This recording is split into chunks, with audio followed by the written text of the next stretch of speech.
Hi ஒருவன் எல்லோரும் எப்படி இருக்கீங்க? நல்லா இருப்பீங்கன்னு நினைக்கிறேன். 12th ஸ்டாண்டர்ட் ஃபிசிக்ஸ்க்கு ஃபஸ்ட்டு யூனிட் செகண்ட் யூனிட்டோட இம்பார்ட்டன்ட் கொஷின்ஸ் பார்க்க போகிறோம். நேற்றே மேக்ஸ் போட்டிருந்தேன். ஸோ நான் அது பிளேலிஸ்ட் மாதிரி தரேன். நான் இன்னும் பிளேலிஸ்ட் க்ரியேட் பண்ணல. ஓகே, இப்போ எலக்ட்ரோஸ்டாட்டிக்ஸ்க்கும் கரண்ட் எலக்ட்ரிசிட்டிக்கும் 2 மார்க் 3 மார்க் 5 மார்க் என்ன அண்ட் நியூமெரிக்கல் ப்ராப்ளம் என்ன வரும், இது மட்டுமே பப்ளிக் முடிவு படித்தா போதுமானா? ஆமாம், பப்ளிக்கு ஃபஸ்ட் மிட்டமு கோட்டையில் எப்போவுமே இதை நீங்கள் ஃபாலோ பண்ணி நல்லா படிச்சினாலே போதுமானது. இந்த கொஷின்ஸ் படித்தாலே உங்களால் மோரோவர் இந்த லெசன்ஸில் என்னெல்லாம் 2 mark 3 mark 5 mark numerical problem வருதோ எழுதிடலாம். ஓகேவா? ஸோ கண்டிப்பாக வந்து பார்த்தீங்கன்னா இதை ஃபாலோ பண்ணுறவங்க தப்பிச்சிங்க. கண்டதையும் படிக்க வேண்டாம். நம்ம நிறைய படிக்கணும்னு நினைப்போம், அது தேவையே கிடையாது. இதை நீங்கள் படிச்சிங்கனாலே போதுமானது. சார் புக்கு ஃபுல்லாக படிக்கணும், அது 1 மார்க்குக்காக நம்ம லைன் பை லைன் படிக்கிறதும் அந்த டூ யூ நோ அப்படிங்கிற அந்த பாக்ஸு அதெல்லாம் படிக்கிறது 1 மார்க்குக்காக. ஏன்னா 1 மார்க் இன்டீரியர் கேட்பாங்க, அதுக்குமே நம்ம மெட்டீரியல் ப்ரொவைட் பண்ணிடலாம். சரிங்களா? ஸோ இப்போ ஃபிசிக்ஸை பொறுத்த வரைக்கும் எப்படி படிக்கணும்னு ஒரு வீடியோ போட்டிருந்தது, பார்க்கலன்னா பாருங்கள். அண்ட் இந்த வீடியோ ரொம்ப இம்பார்ட்டன்ட். யூனிட் 1 ஃபஸ்ட்டு 5 மார்க்ஸ் சொல்லிடுறேன், அப்புறம் 2 மார்க் 3 மார்க் தனியாக சொல்கிறேன். சப்ஸ்கிரைப் பண்ணுங்கள், லைக் பண்ணுங்கள். லைக்கப் பண்ணிங்கன்னா தான் நிறைய பேர்த்துக்கு அது போய் சேரும். நன்றி, வணக்கம். Unit 1 axial line equatorial plane ரெண்டுமே தனித்தனி 5 மார்க். ஓகேவா? Electrostatic potential due to dipole, electric dipole very very important. அடுத்து infinite long charge wire Gauss லாவோட first application, infinite plane sheet second application Gauss லாவோடது, அண்ட் ஸ்பெரிக்கல் ஷெல் காஸ் லாவோடது, Van de Graaff generator தனி theory படிச்சுக்கோங்க, easy. Unit 2 இங்கே book back number இருக்குது. So உங்கள் புக்கில் 3rd ரோம் நம்பர் எடுத்திங்கன்னா இந்த நம்பர் இருக்கும், தமிழ் மீடியம் இருக்கனால. Microscopic model of current, resistance series and parallel, internal resistance of cell using voltmeter, Wheatstone bridge, meter bridge, comparison of EMF of 2 cell, potentiometer using. So இந்த கொஸ்டினில் எதுவுமே விடாதீங்க. இதெல்லாம் 5 மார்க் அண்ட் ஃபஸ்ட் லெசனில் இதெல்லாம் 5 mark, அவ்வளோதான்.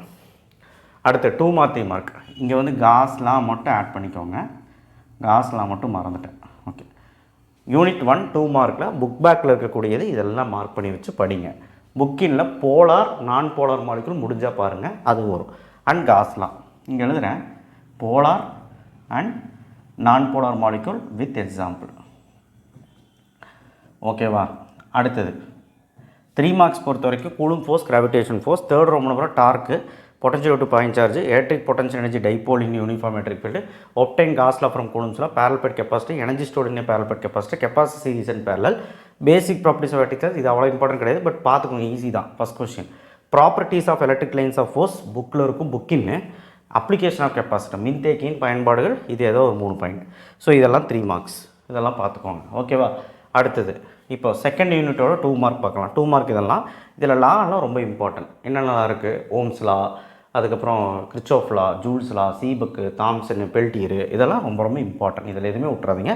And moreover இந்த question எதுவுமே விட்றாதீங்க. கண்டிப்பாக ஃபஸ்ட் லெசன் எதுவும் படிச்சிங்கனாலே 2 மார்க் அட்டன் பண்ணிடலாம். 3 மார்க் பார்த்திங்கன்னா செகண்ட் ரோம் நம்பரில் இந்த 3, 3rd ரோமில் 3. பெரும்பாலும் இந்த யூனிட்டில் நியூமெரிக்கல் ப்ராப்ளம் தான் அதிகமாக கேட்டிருக்காங்க. கடந்த 3 வருஷத்தை டேட்டா எடுத்து பார்க்கும்போது நியூமெரிக்கல் ப்ராப்ளம் தான் கேட்டிருக்காங்க. ஸோ அதனால் நியூமெரிக்கல் ப்ராப்ளமும் ரொம்ப இம்பார்ட்டண்ட்டாக இந்த யூனிட்டில் படிக்கணும். Relation between current and drift velocity, principle of potentiometer, relation between current and drift velocity and principle of potentiometer. So இது புக்கின். ஓகேவா? நியூமெரிக்கல் ப்ராப்ளம் யூனிட் 1ல் எக்ஸாம்பிள் மட்டும்தான், இதெல்லாம் நோட் பண்ணிக்கோங்க.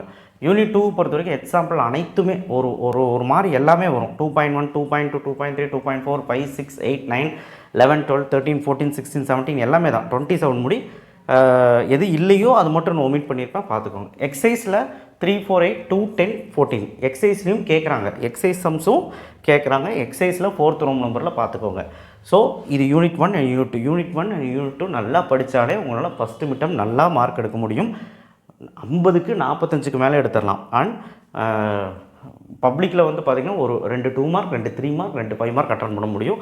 அந்தளவுக்கு கேப்பபிலிட்டியோடது ஃபஸ்ட் லெசனும் செகண்ட் லெசனும். So this are the importance with numerical problem. எல்லாத்துக்குமே ஷேர் பண்ணி இதை மட்டும் படித்தா போதும், நம்பி படித்தா போதும், எதுவுமே தேவையில்லை. என்ன 1 மார்க் மட்டும் புக்கினுக்கு ஒரு மெட்டீரியல் கொடுத்துடலாம். ஓகேவா? இல்லைனா புக்கு ஃபுல்லாக நீங்கள் உட்காந்து 1 by 1 நீங்கள் ரீட் அவுட் பண்ணாலும் போதும். ஏன்னா 1 மார்க்கை பொறுத்த வரைக்கும் ஓனாகவும் கேட்பாங்க, அதாவது ப்ராப்ளம்ஸ் வச்சு கேட்பாங்க, கான்செப்ட் வச்சு கேட்பாங்க, அப்ளிகேஷன் வச்சு கேட்பாங்க. ஸோ அதனால் உங்களுக்கு ஒரு பிடிஎஃபாக தந்துட்டால் ஈஸியாக படிச்சிருவீங்க. நன்றி, வணக்கம். நெக்ஸ்ட் வீடியோவில் சந்திப்போம் அண்ட் தேங்க்யூ.